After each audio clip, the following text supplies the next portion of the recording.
listening to The Coffee Hour. I'm Andy Bates. I'm Sarah Golseth.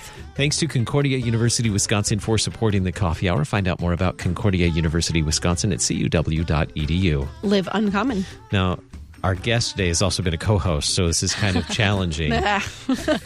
Because she was ready to chime in and say her name, which you could. So our guest today... I just want to say live uncommon, because that's so cool. I could have let you do that. We can re-record that. Our guest today, Deaconess Dr. Tiffany Manor. She's the director of Life Ministry for the Lutheran Church Missouri Synod, also a managing director for the LCMS Office of National Mission, occasionally co-host here on the Coffee Hour for Mental Health Mondays as well. The LCMS Life Ministry participates in the National March for Life and state marches for life and a lot of life-affirming events. Now, the National March for Life just happened just recently, on the 19th? A week ago.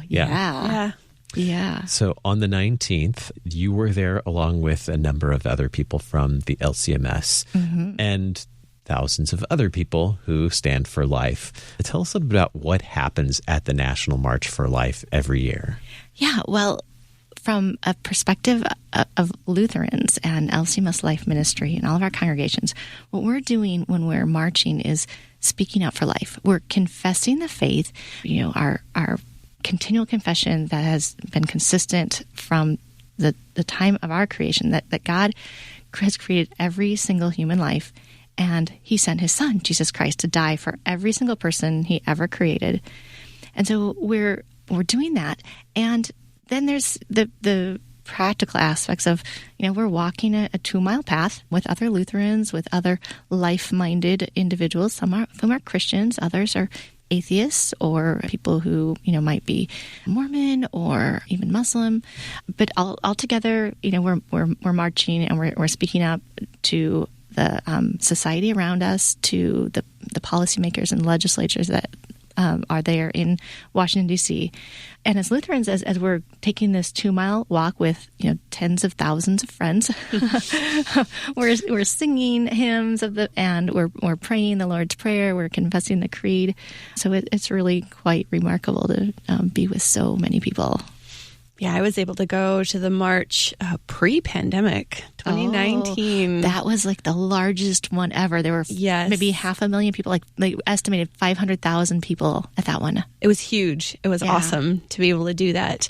What are some of the things that happen before and after the march? Because the march is one thing, but there's stuff that surrounds it too. Yeah. You get when you were there, 500,000 people in D.C., there's a lot of stuff that can happen around there. Yeah. So there were fewer people this year, but still a lot of events going on. And, there's been a bit of a gradual rebound from the COVID era. So in 2020, there was an actual march, but in 2021, it was a leaders' march, and President Harrison was there representing all of us who couldn't go because the March for Life decided we only want to have 45 people. So since 2021, they've added back in gradually other activities. Before the March for Life, there's an expo that's an event that has booths and exhibit experience where you can engage with a whole lot of other pro-life organizations. We have a presence there, and people come up and they're like, "Oh, Lutherans," and we get the chance to explain to them what we believe. So it's another time where we can witness and confess the faith, but also share about some of our programs, our activities, encourage Christians to take some of our ideas and our programs back to their churches, their congregations, their church bodies, and implement similar things. But also in the expo, there's educational sessions. So in Life Ministry, we focus on some primary activities. I've been talking about the public witness, the advocating we do, but there's also education that we do, and that's present in the expo with these conference sessions where they'll talk about how is it you engage with, say, a policymaker, your representative or your senator, and they'll speak about various laws that are being passed in other parts of the country, states. And there's also human care. So, I mentioned that there's advocacy, there's education, there's human care events as well. There's interaction with pregnancy centers and sometimes even collections of materials that are given to moms who are struggling and need some support to be able to give life to their babies and parent them and support dads as well.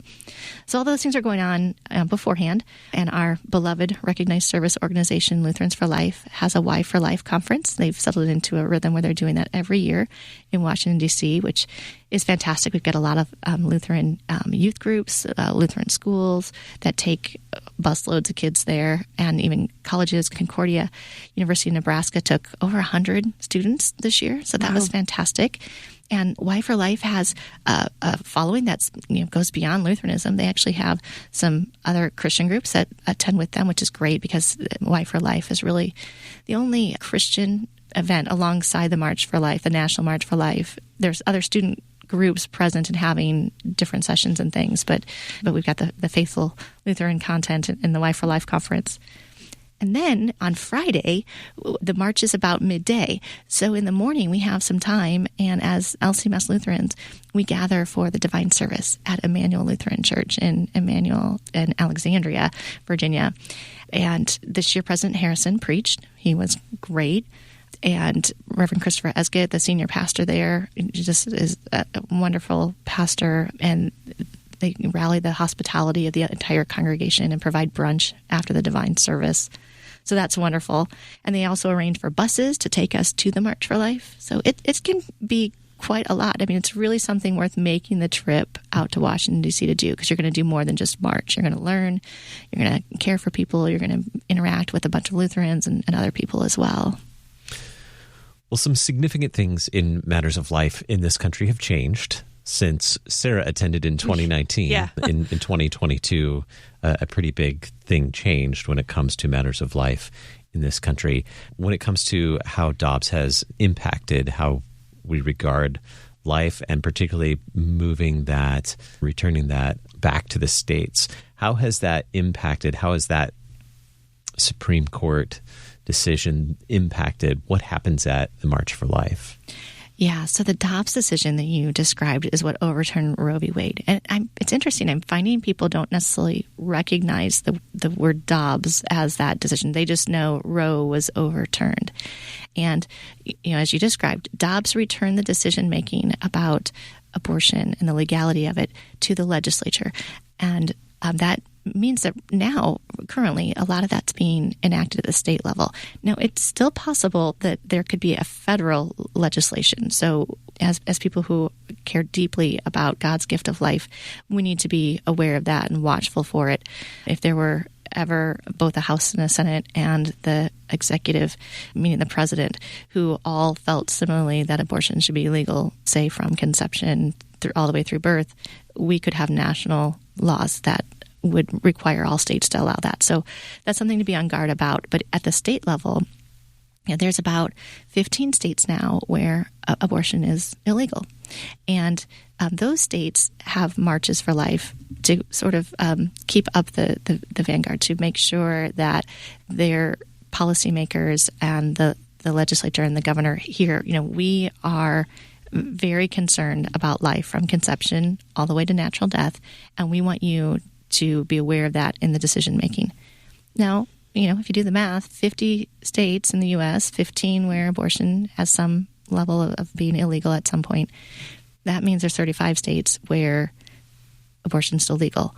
And so there, the state marches for life are, again, also very important, these public witness events, and the interaction allows for people to come to the state capitol, come into the offices of the policymakers and the legislators, and interact with them and really share their viewpoints and help them to make the policies, the laws that reflect the values and the desires of the people who live there, the citizens. So the state marches are really important. Oftentimes we're seeing those occur in the state capitol on a weekday, because that's when the folks are working in their offices.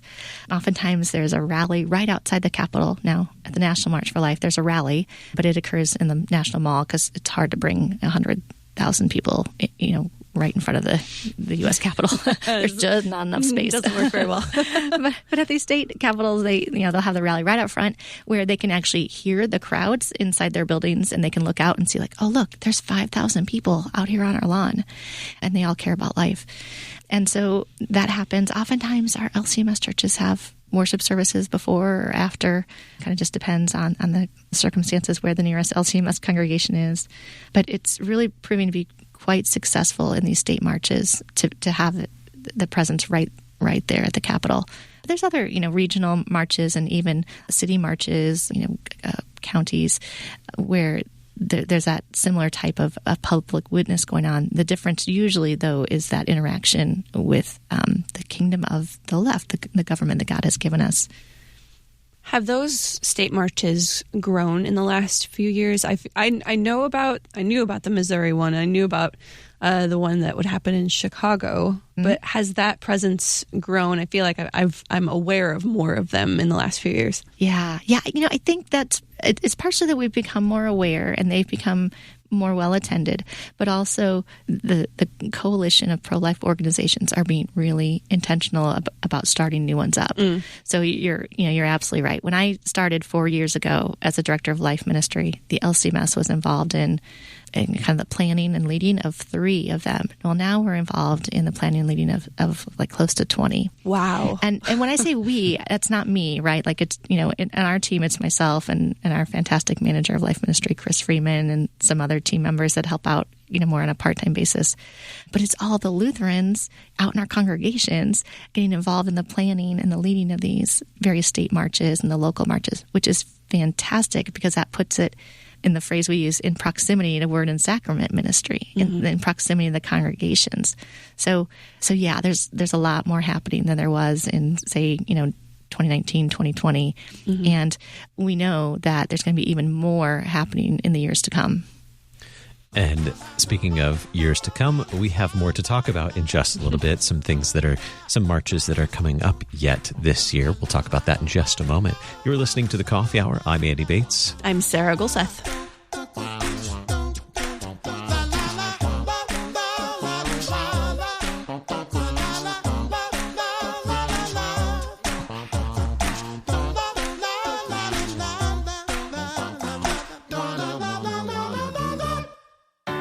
At Concordia University, Wisconsin, we believe you were created for a reason: to use your God-given gifts to help others, to live a life of self-sacrifice in a me-first world, to live a life that's uncommon.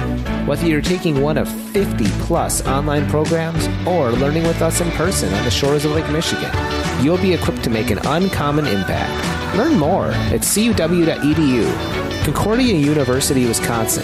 Live uncommon.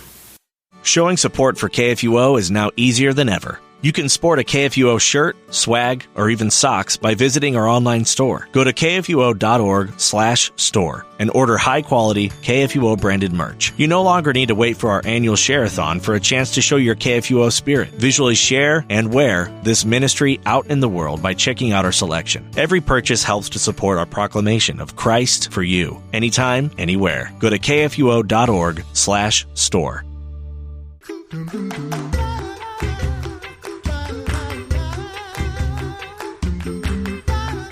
Welcome back to The Coffee Hour. I'm Andy Bates. I'm Sarah Gulseth. Today we're talking with Deaconess Dr. Tiffany Manor. She's the director of LCMS Life Ministry, and doing a short recap of what took place at the at the National March for Life, and looking forward to some of the state marches that are coming up in the near future. I just want to go back to the National March for Life. The significance of when it happens in January every year, and that significance is really directly related to Roe versus Wade, right? Right. So Roe versus Wade, the decision came down so that the case was argued in the fall, but in January was when the Supreme Court gave the decision, and the March for Life started occurring the first year after the Roe v. Wade decision was handed down. And so this was the 51st March for Life, and it started off small. It was just a handful of people, but it grew over the years. The largest National March for Life was, I think, either 2019 or 2020, with the 500,000 people. They're estimated. They have to sort of take pictures of the crowd and say this many people fit in this square footage, so therefore we extrapolate. Now this year it was probably maybe 100,000, maybe a little less. We had some not great weather this year. Actually, I thought it was delightful weather, but people who don't love snow like the locals on the East Coast probably stayed home because they felt like it was going to be really cold. It wasn't that cold though. It was you got to have warm gear. That's what I was going to say. The Lutherans show up ready. Oh yeah, for cold weather. It's no surprise. Midwesterners are built for this. That's right. It's no surprise that it could be cold and snowy in January in Washington, D.C. My flight was delayed because of a snowstorm in 2019. I got to stay in D.C. for an extra day or two. And I feel like that happens frequently. My flight was canceled last week getting there. Yeah. And so we made this quick pivot. And we're like, you know what? They rent cars one way, so we're going to drive out there. And I have to admit, driving through the mountains of West Virginia was not my favorite because it was icy. So, I mean, snow, yeah, we can handle that. Ice not so fun. But, story. It's kind of rare that it gets icy in Virginia.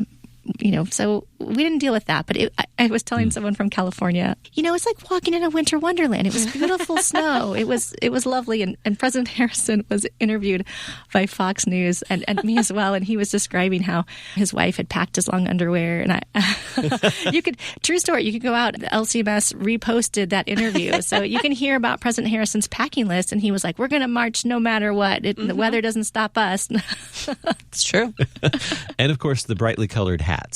Yes. And the bright green. We are known for that now. We look like a whole bunch of green highlighters. It's that bright of a lime green walking around. But, we've got some people who have bought some coats and vests and things that are green. And we hand out the hats, and we have the bright green hymn signs that have all of the words to the hymns that President Harrison and the other pastors lead us in singing. So, yeah, they know us. And actually some other groups have adopted the bright green hat because it's so easy to spot. You can see your group. You can follow, the signs very easily. So we stick together and have a really joyful time. Let's talk a little bit about what's coming up. Now that the National March has happened, there are still other marches happening. What's coming up? Yeah, well, so we've got a whole bunch more marches yet to go. So it used to really be that January was regarded as the life month, right? There'd be all kinds of things happening and conferences and events. Well, now we're stretching that out. I mean, like every month, every day is a life day. I mean, God creates new life every single day. So why restrict it to January? Last weekend, we had the march in D.C., and we had one in San Francisco, even, I think, Kansas was last week. And then coming up this weekend, there's Fort Wayne, Indiana, and Texas. Arizona is coming up as well. So January, there's some more marches yet to come. We're not done in January. And then yet this winter in February, there's going to be a state march. And then there's a spring season in March. This year, Easter's a little early. So I think a lot of those marches are happening after Easter and into April and May. But, there'll be the Connecticut March for Life and Colorado, Illinois, and California too. Now the Dobbs decision was handed down in June. So there'll be some marches for life around that anniversary. And then in the fall, we already know that there's a September March for Life in New Jersey. So, so we're marching for life all year round. And because we've got a whole big variety of locations and weather, we're no longer just handing out the stocking cap, warm for the beanies for the cold weather. We've got ball caps now and some headbands so that people can still get their lime green on and March for Life in the States and, continue some of these traditions that we've established with having worship services and hymn signs and singing as we march together. Now, for people who are interested, if their state has a March for Life, is there a place that people can find information for what their state is actually doing? Yeah, there's a couple of ways you can find information or get involved in some of that leading and planning. You can certainly reach out to the March for Life's website, which is just marchforlife.org, to see if there's something that they're planning with a coalition near you. And if there's not, you could reach out to them. We actually had Lutherans doing that up in New England, my former district. Hey. They reached out to March for Life, and they're like, we want to have a Massachusetts march. There's a Connecticut one. We want Massachusetts too. So, we can help facilitate some of that. There's also, in your state, there could be coalitions that the Right to Life organization of your state may have some ways to get involved. And from the perspective of the LCMS Life Ministry, whenever we hear that there's going to be a group of Lutherans participating, we post the information and publicize it on our website. So you can go to LCMSlife.org. It's just all together, LCMSLIFE.org. lcmslife.org.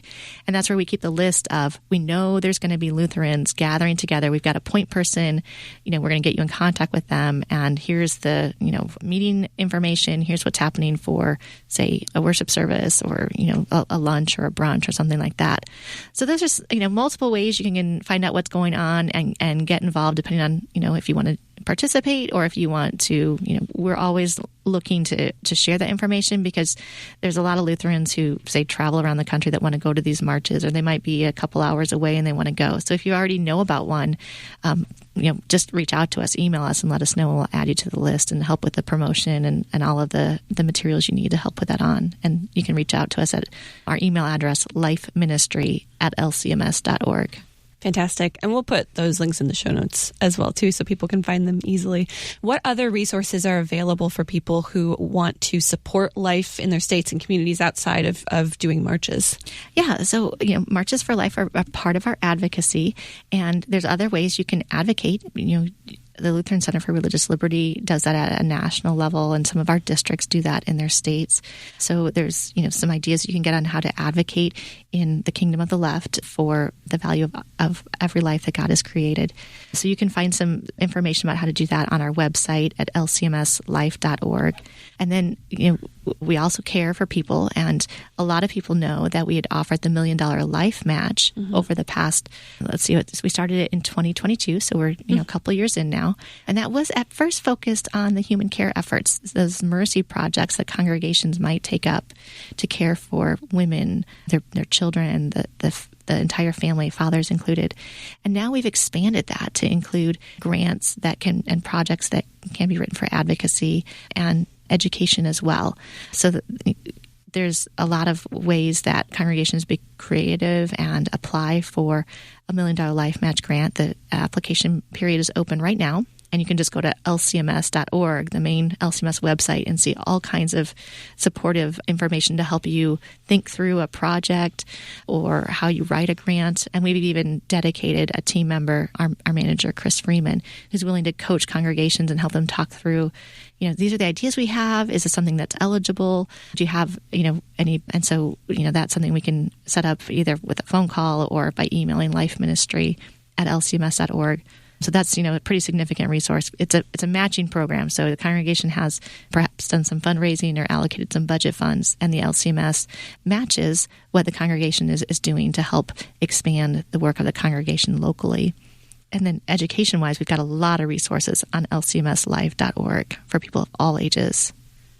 Out of the grant program, what are some of the things that you've seen some of the creative things that the congregations have done with that grant? Oh, there have been so many neat things. I think the one that I really was surprised to see was some foster and adoption care for families. We were really expecting a lot of partnering with recognized service organizations, whether that's Lutherans for Life's Word of Hope, which provides care to people, or our maternity homes like Redeeming Life Outreach Ministries and A Place of Refuge.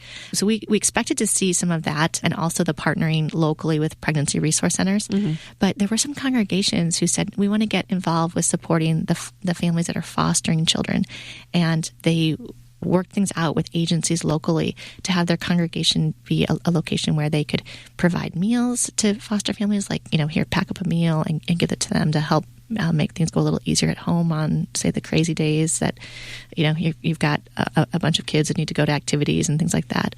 Or even some of the hosted visits with the biological parents, between the foster child and the biological parents, that the congregations can use their facilities to do that. So that was a really neat kind of project to see. There were some other, congregations who were establishing material goods distribution. So by that, like a closet or a room where they collect anything from the gear, to use with children and babies, to diapers, to clothing for pregnant moms.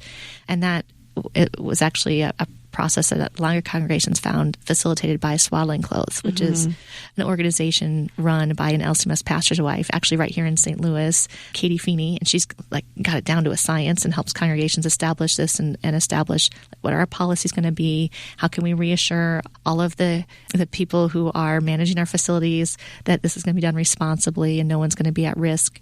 So that we were excited to see those, because those are congregations, directly caring for people. They're coming in their building, they're interacting with their pastor and the people of God who might pray with the recipients and walk with them for months. So those are some of the creative, some of my favorite projects that we saw. That's really neat. All right. So again, the websites to find resources and to learn more about LCMS Life Ministry. Yeah. So you'll see our resources, including our educational resources and the links to the Marches for Life on LCMSlife.org. So that's the research page. And then the grant process on the main LCMS page, LCMS.org. Our guest today, Deaconess Dr. Tiffany Manor. She's the Director of Life Ministry for the Lutheran Church Missouri Synod. Thanks so much for being our guest on the Coffee Hour. Always a joy to be here. You've been listening to the Coffee Hour. I'm Andy Bates. I'm Sarah Golseth. The Coffee Hour with Andy and Sarah is a production of KFUO. To support the Coffee Hour and KFUO Radio, visit KFUO.org. You can also text KFUO to 41444 or send an email to gifts@KFUO.org. And you can call us at 800-844-0524. KFUO. Christ for you, anytime, anywhere.